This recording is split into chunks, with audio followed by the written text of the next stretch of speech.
Hey, I'm Victor Margiotta, and this is The Community Show. My guests tonight are Joe Ryan and Cindy Merend. These are some people that love the community. They get involved in the community. Joe has his own website. He does historical living, and Cindy is recently running for an office because she wants to get involved in the community, and that is the focal point of the show. I urge people to get involved in the community. Don't complain about what's going on. Get involved. Make your voice heard. Join so many of the clubs that are so important to the community. And I would say definitely go on the website, visit Joe. And Joe, thanks for coming on. It's good to be here. And your website is what? livinghistoryed.org. And what do we find on Well, you that? find the Living History Education Foundation, which was formed here in our town back in 2000. Frank Fitzgerald, who's no longer with us, and John Galvin sitting around a campfire up at Fort Ticonderoga. We're sitting around and we're talking. I was going to retire, and from my Living History program at Blue Mountain, 3,211 troops, of which you were one, my dear.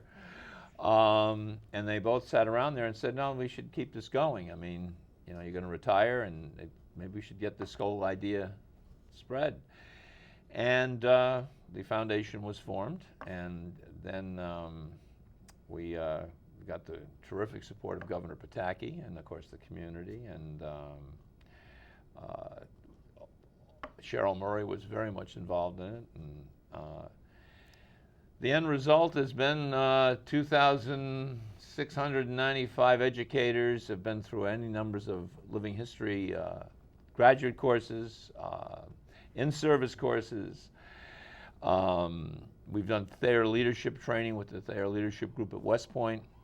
There's nothing like having 30 Chinese executives with little translators in their ears in a Revolutionary War Army camp. Okay. To build leadership. We've done that for Ford executives as well.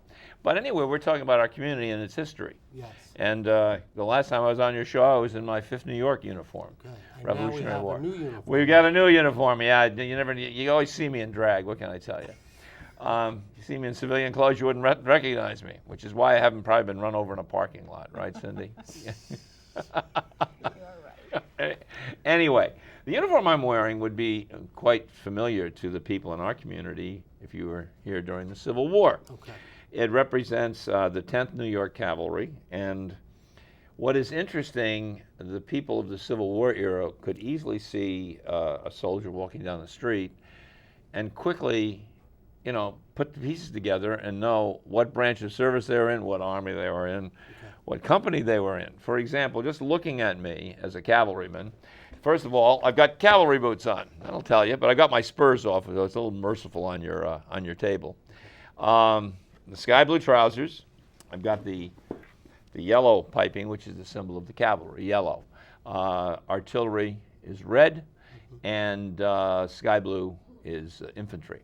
So you're looking at me. Okay, there's a cavalryman. All right, and I wonder what he is. Well, let's see.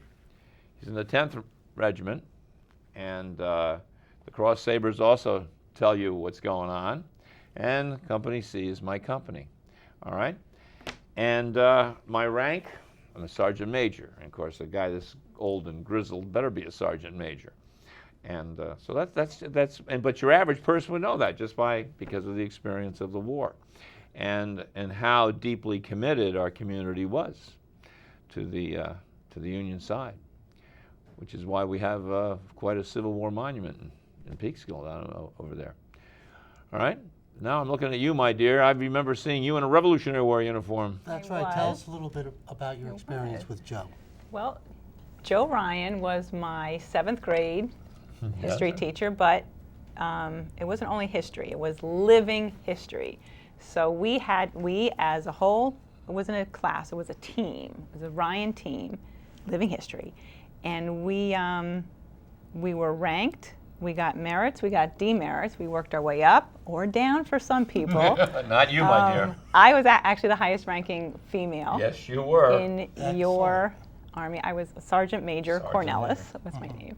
And we just loved everything about living history. It made a subject that, for me personally especially, wasn't interesting, even though it should be. Well, most people say history can be awfully boring. But it brought it to life. It made you want to go to class. It made you want to get more merits. It made you want to just learn more about it and how can, what's the next thing? What's the next project? What else can I do?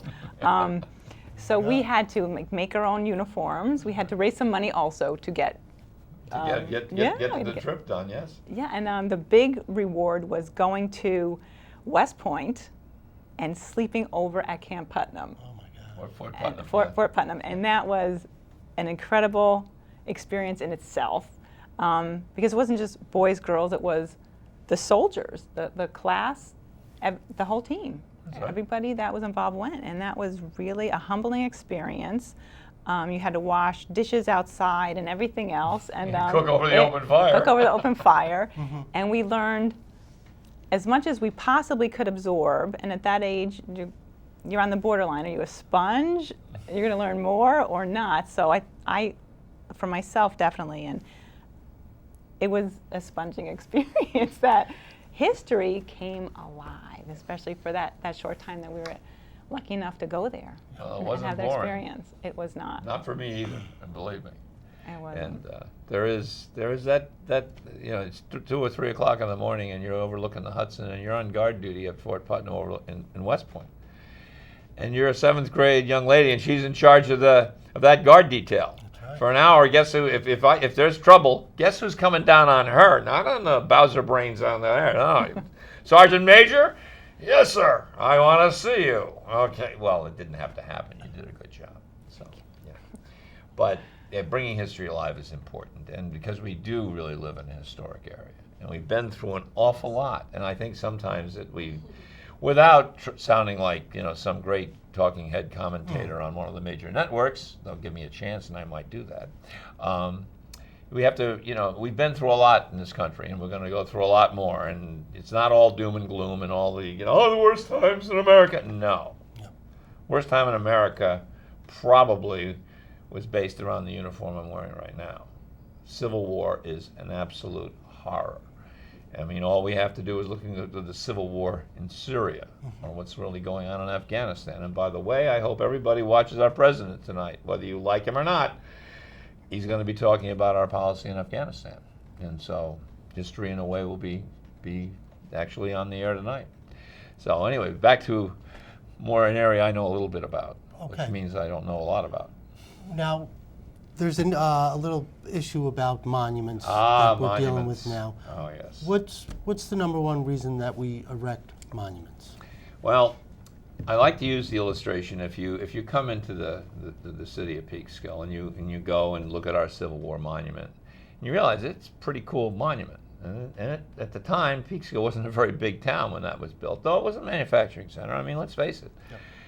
But there wasn't a lot of money around to build monuments. I mean, you're worried about streets and sewers and drinkable water is what you're doing, okay? Like everybody, like you're going to be running for a town office. I mean, those are the basic services. That's the people. What do you mean, my garbage is not getting collected? Why not?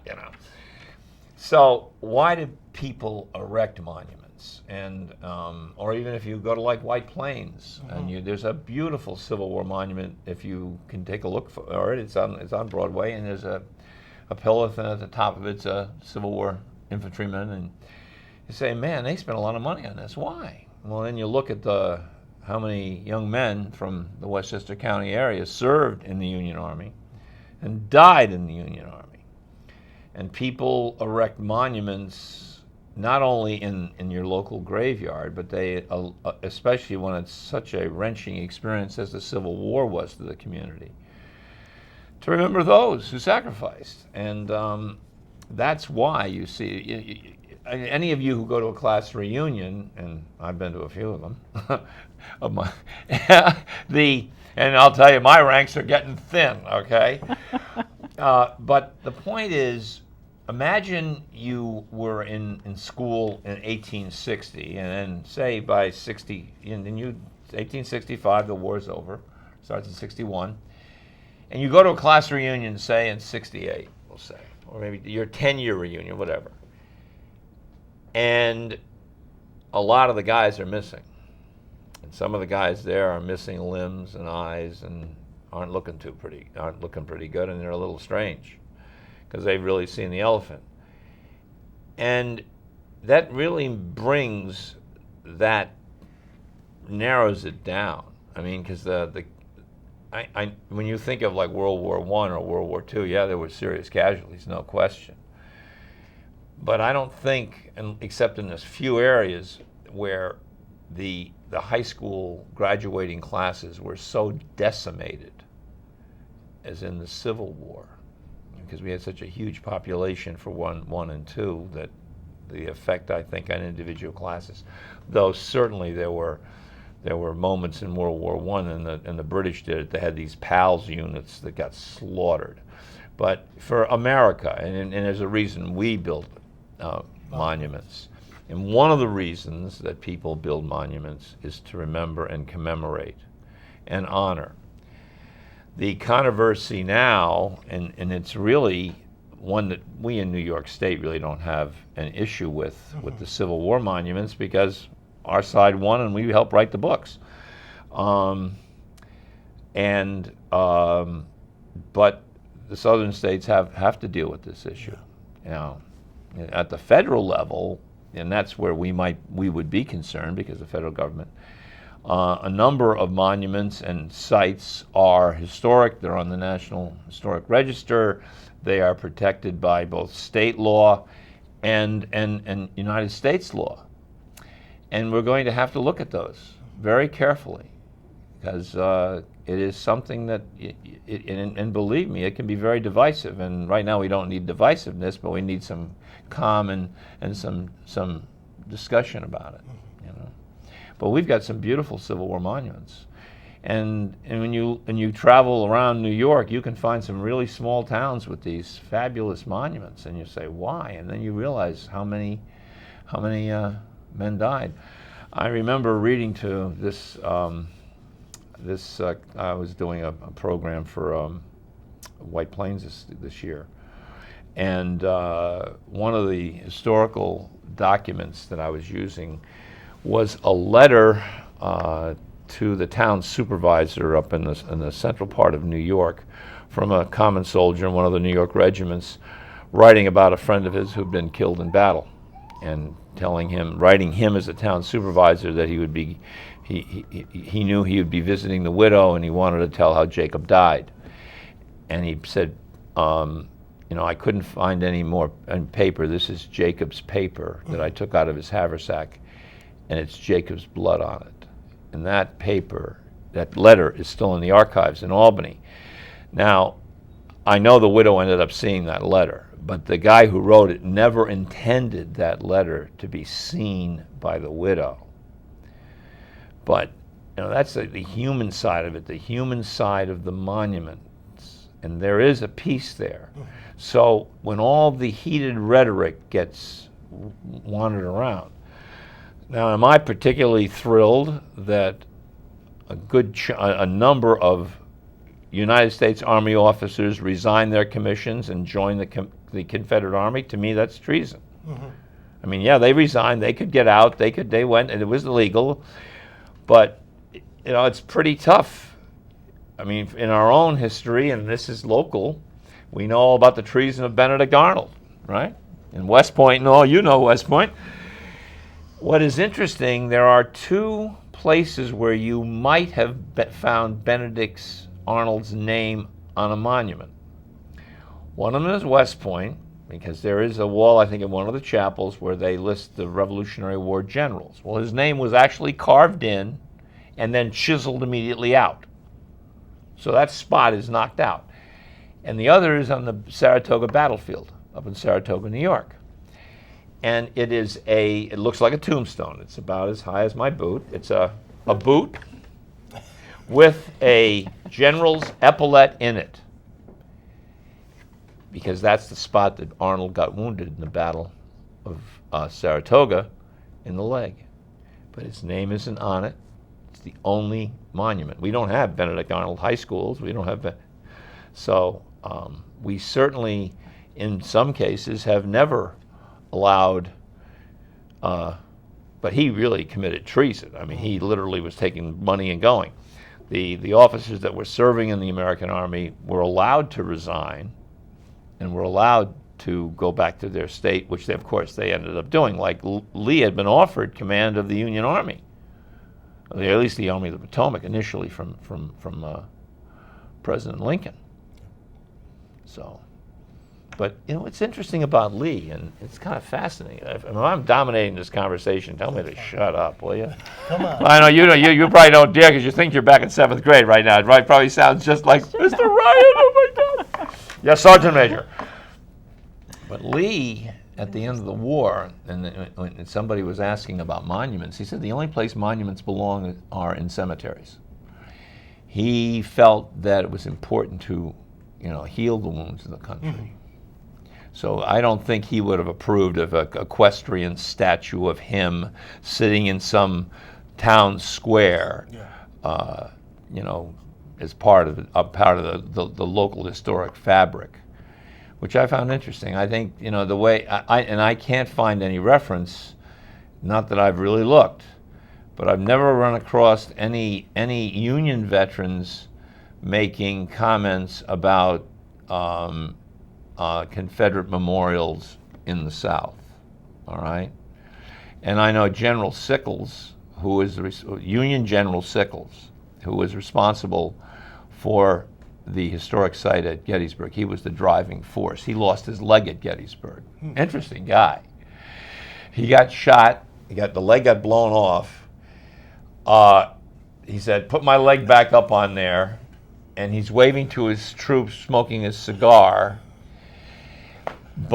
And he is one of the driving reasons that we actually have the Gettysburg story. And I never remember him making any negative comments about the Civil War military monuments and commemoratives that are at the Civil War. And he was around a long time. He's also the guy that got off for shooting his wife's lover, a temporary insanity. He was the first one. He shot Francis Scott Key's son in a park in Washington. Yeah. Now these are not always the stories that you hear. I know. That's what we used to talk about, right, Cindy? But this is what I like because they just tell you the facts, but they don't tell you the sidelines. Well, the side stories are very interesting because people. You see, here's the thing. Just like Cindy is making a decision to be active in politics. Right. Human beings make decisions. And I know there are forces of history. I know I've listened to that plenty of times. And there are trends in history. I think history doesn't repeat itself, but there is kind of a pattern to it. Because human beings tend to behave similarly, not exactly alike. And so the human side of history is the living side of history. And of course, if we don't learn from history, we'll probably make the same mistakes again. Maybe not exactly, but we better take a look at it. Okay? Yep. Let's talk about Cindy's history. I've been all over the country. I've moved out of this area a couple times, but I love this area. I think it's the most beautiful spot on the planet. And, people always say, "Oh, you live in Verplank." I think Verplank is awesome. I like that it's a nice, quiet town. I would love to live there the rest of my life. So, but just tell us a little bit about where you grew up and I grew up in Ossining, and I went through Ossining Public Schools through the 6th grade. And in the summer of 6th grade, I thought my life was over because my family was going to move. Uh-oh. So even though I'm moving from one zip code, just a couple more over, it just seemed like at that age, you may as well be going across country. Yeah. Anyhow, so it was the summer of 6th grade we moved, and then 7th grade started. And then history was brought to life by Mr. Ryan and Joe, and that was fantastic, and that made a huge difference. And I've been in the Hudson Valley ever since. My son goes to Hendrick Hudson High School, where I went also. I went to Blue Mountain Middle School and then Hendrick Hudson High School. Awesome. And I've been in the area since, and I've owned a home, and I have a condo, and I can't imagine living anywhere else, just like you said. We have everything that I personally need. You want history, there's a ton of it here. You jump on a train, you're an hour to Manhattan. Anywhere else, it is a great, great town. And Verplank is unique in itself because it's on a peninsula. So there's no railroad tracks going around, so it has that quiet, peaceful, does. that's really nice too. The streets are nice and we wide. can hear the train across the river. Yes, across the river. Right, Yeah. right. But other than that, it's quiet. It is. Yeah. And another town is Cold Spring. There's a monument in Cold Spring. Well, that was where the parrot guns were made. I mean, that's where the Foundry Museum, which I highly recommend people going up and taking a look at. So that's a lot of Civil War history. And for those of you who don't know what a parrot gun is, no, it doesn't go, I want to crack it. Parrot gun is a very heavy artillery piece that has an extra piece of metal around the breech of it, the back of it. They call it a girdle, and that is the distinctive profile of a parrot gun. And they were made at the West Point Foundry, and they were fired across the river up in the Storm King Mountain to test their accuracy. So I guess, I mean, I'd hate to be on the river when they decided, get out of the way, we're going to test fire, but they did, okay, you know. But we have such a rich heritage, and I mean, I do, as a friend of mine, former, God rest his soul, he's passed now, Attorney Walter Seligson used to say, he said, the gold's buried in Verplank, Joe, he says, somebody's going to discover Verplank. I go, okay, Walter, but you know, maybe we'd love them to discover it, but then we don't want to have it turn into, you know, I don't know, but it would be nice to have, because it really is, it's a treasure. You're right, Cindy, it sits on a peninsula, the railroads, the Metro North's in here, and it's amazing. And that waterfront park that the town of Cortland is creating down there is really cool. By the way, we do some of our staff training down there. We had teachers from Felix Festa Middle School from Rockland last spring. We set up a Revolutionary War camp down there. Just the steamboat docks here, but we were at the regular park here where they keep the old hangars that now the rowing people keep there. And we set up a whole camp, fired muskets, drilled teachers, and had a great time because that's King's Ferry. I mean, it's in any numbers of books on novels and historical. There's your King's Ferry crossing. The French Army crossed there. The Continental Army crossed there. I mean, it's a beautiful sight. Now we're talking about war, and you know the development of computers was advanced immensely because of war. Well, no question. I mean, plus what's going on with drones now. Yeah. I mean, it's amazing. I mean, really You amazing. know, technology advances, but there's a reason why it advances quickly, and for one, it was war. Well, you know, you still got to put boots on the ground. Mm-hmm. I mean, you really do. And one of our boots on the ground right now, whether you know it or not, is General Joe Anderson. He's a 3-star general. One of our former officers, one of my former officers. Yeah. And I think he was down in the Pentagon now. I think I don't know what Joe's latest assignment is. Because we email back and forth, sometimes we talk. When he comes up, he visits, you know, he visits his old commander. Now he's got a real commander-in-chief, you know what I mean? But, you know, you really have to, it's not very easy to think of, especially if you like to play video games. Mm-hmm. It's all this. But it's boots on the ground. It's people getting there and going in harm's way. And we've been at war a long time right now. Now fortunately we don't take the casualties we used to, at least not up until this point. And it's something we all need to think about. I mean, the monuments are there because people gave their lives for their country. And people are doing it right now, and we sometimes forget because it just doesn't affect us as much. We don't have as many, unlike my era, which would be considered Vietnam, where you had so many there involved, and there was at least a couple of families in the community at all time had somebody over there. I mean, at one time we had 600,000 troops in Vietnam. So you couldn't go probably into a community in the Hudson Valley, or at least in this area, where you didn't have a couple of guys, and women too. I mean, not they were in combat, but they were nurses and such, in Vietnam. Yeah. And right now, we don't have that. We don't have as many from our community, but there are, and we can't forget them either. Well, you got to say, in the 50s, you know, after the war, when you know, people like you said, everybody had somebody that died in the war. Everybody, yeah.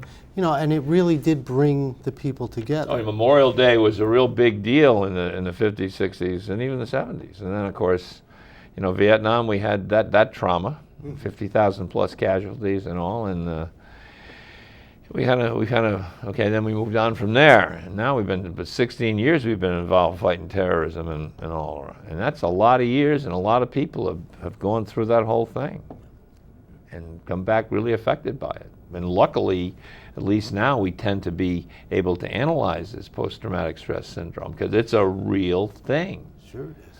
I mean, they called it different things Yeah. in World War I, shell shock and all, but at least we have, you know, it's a diagnosed situation, and we're beginning to deal with it. You know? Yeah. But anyway, we got to keep in mind that, you know, so. Always thankful. Another place that I thought that Bannerman's Island. Ah. Or so is it Bannerman's Castle or is it Bannerman's Island? Well, it's What is called the proper Bannerman's. term? Bannerman's Castle is on Bannerman's Island. Okay. It had an original name back in the day. Oh God, it's probably down to 3 different names depending on whether you looked at a Dutch map, an English map, you know. But Bannerman's is a cool place. I mean, you can take tours out there now. I think boats either leave Beacon or they leave Newburgh, and you can go out to Bannerman's Island. There's certain areas you can't go in because the ruins are not stabilized. Okay, but originally that had been turned over to the park, and then a friend of mine, Val Forget, all these people I know aren't around anymore. Guess I'm getting old. Okay. But Val Forget, who is the founder of Navy Arms Company, which is still in existence, it makes reproduction historic arms and all. Well, there's a picture I saw of him. He's kind of wrapped around a battleship shell from like World War I with a wrench deactivating it. And I'm thinking, Val, what were you thinking? He says, I took the contract to deactivate the arsenal out there. Yeah. So, you know, it's quite, I said, my God, what if you, he said, well, I didn't. Don't drop the wrench. You know? Yeah. Little spark. Okay, we got to wrap it up. What? I know, we can go on and on, but the tape will stop running, so. Well, Cindy, thanks for coming on. I'm glad. I'm you know, proud of actually- her. Yeah. I mean, Thank you you. know, there's a direct connection between loving your history and being committed to your community. And she's obviously committed to our community. That's right. Get involved. That's the key. that's it. Join the clubs, join the organizations.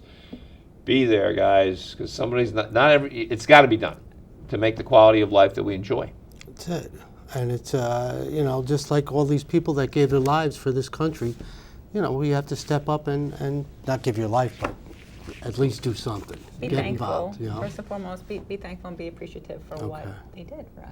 Amen. All right. Thanks, guys. Carry on. Don't get carried away. Yeah, I'm Victor Margiotta. This is a community show. Thanks for watching. All right, guys. How'd it go? I thought